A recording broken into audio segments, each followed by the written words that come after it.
Hi everyone, welcome back to my series on the Chinese Civil War for IB History. Today I'm going to be talking about what created the conditions for revolution in China. So what was it that allowed there to be a civil war between the Communist Party and the Kuomintang, and why were the general population in China so desperate for political change? So firstly, the long status quo in China was that there was a huge amount of social inequality. It was 90% peasant population, and for peasants life was hard. They worked the land, which was quite difficult, and very laborious, and they're extremely poor. Even so, they were still taxed sometimes up to 80% of their harvest to pay for the grandeur of the imperial court. So they had a really unfair system where they did all the work to pay for this luxurious lifestyle that the imperial court were living. In addition to this, they faced regular famine, and this was partly due because population growth was outstripping cultivation development. So, in the second half of the 1800s, in the second 1850 to 1900, population growth was 8%. But cultivation only increased by 1%. So you could see that the population is outstripping the food supply. And when you have a situation like that, any small interruption to the food supply can cause famine. And if there are significant events such as flooding or drought that really interrupt the food supply, then it can lead to massive famine. And of course, it's the peasants who are always going to suffer in this situation. There is no way that the imperial court is going without their food. So they still have all of their necessary items, and it's the peasants who suffer in this situation. Some of this led peasants to move to the city, but unemployment was high, and this was partly because of foreign intervention, and there were cheap Western imports in China at the time. So there was high unemployment because there wasn't many jobs there to produce materials because of the the foreign intervention, which I'm going to be talking about in a second. So on to the influence of foreign powers. China in the 18th and the 19th century had a huge amount of foreign intervention, and this is because they had largely been defeated and humiliated in a series of conflicts, most notably in the Opium Wars with the British Empire. As such, they found themselves forced to sign unequal treaties controlling Chinese trade and territory.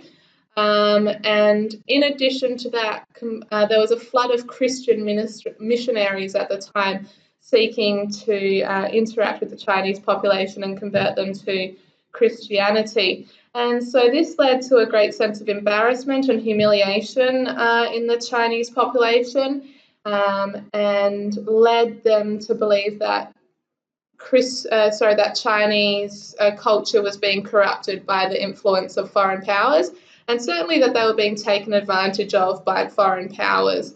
There were some small rebellions, including the Taiping Rebellion, where the population started to rise up, but these were quickly squashed by the Qing Empire, and the way that they squashed those was that they paid ruling warlords to use their armies to squash any local rebellion. And that partly contributed to the warlord era, because the warlords were able to develop these private armies who became loyal to the warlords because they were directing them to squash these rebellions. Another of the shorter term causes of this Chinese Civil War was the fall of the Qing dynasty. We already talked about that a little bit in the last video, but I want to outline a bit. So the Qing dynasty had long been unpopular with the Chinese population. They were corrupt and they were living a life of luxury, whilst the peasant population, the 90% of the rest of the population, was working really hard and suffering quite a bit. After the second last emperor died, his son succeeded to the throne, but he was only 2 years old. His name was Puyi. He succeeded to the throne in 1908, and this sort of opened up a situation where the weaknesses of the Qing dynasty really came to the forefront. So the former emperor's brother, Regent Prince Chun, ruled, but he had never intended, I suppose, to be the ruler, so he hadn't been educated in that fashion, and therefore he made poor decisions. So one of his responses to one of his early strategies was to increase taxation on an already overtaxed population, thus making him even more unpopular. Quickly, the government lost control of the military, and rebellion spread quickly throughout China. And the Qing Empire was quickly deposed, but it needed to be replaced with something, and it wasn't. It was an incomplete revolution. So although the Qing dynasty had fallen, there was no introduction of democracy, and most imperial officials kept their position. So there was actually no real change for the population. So this leads on to another cause of the Chinese Civil War, which is regionalism and the warlord era. So quickly after the fall of the Qing Empire, there was a ruler who somewhat managed to centralize and unite China called Yuan Shikai. But when he died, China broke up into small states controlled by a warlord. They broke up into lots of little small states, and each of those little small states were controlled by a warlord and his private army, who he paid to be loyal to him. It was really interesting. Inside this huge country, each state ran independently, had their own tax policy, they had their own laws, and some of them even had their own currency. So there wasn't even a shared currency within China at the time. But these warlords were greedy for territory, and so they were often involved in conflict with neighbouring warlords to expand their private state. And so peasants often suffered through constant war during this time period, being conscripted into warlord armies to fight this battle for greed that the warlords were pursuing, I suppose. So really it led to China being in a state of internal anarchy. There was no centralised government.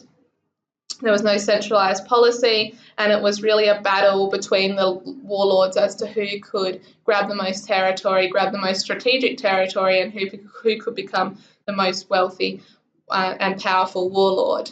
This is really not an ideal situation for the peasants. Again, they've had the Qing Empire fall, nothing happens, their life doesn't improve, and now they're living in the warlord era, and of course their life hasn't improved, and perhaps it's even worsened because they are now in a state of constant war as well.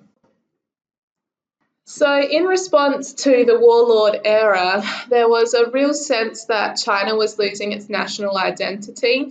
There was no national unity anymore, and so the Chinese population, the peasant class, did feel that they wanted to restore their national identity, and this is why the KMT and the CCP became quite successful.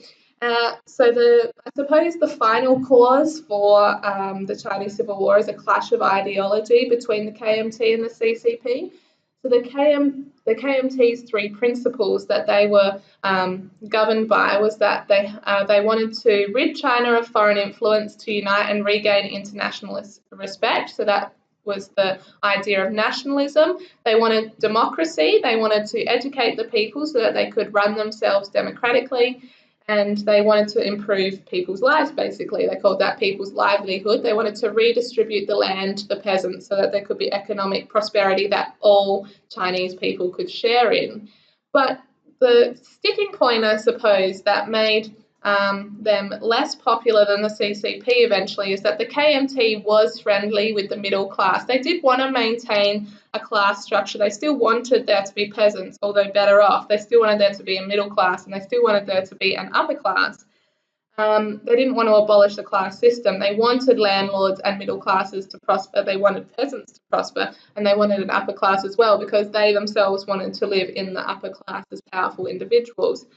So the CCP, although they shared some of the principles, e.g. to redistribute land to the peasants and to rid China of foreign influence and to unite, they had the underlying principle that the revolution must come from the peasant class, and the middle class and the upper class must be eradicated for equality across the Chinese population.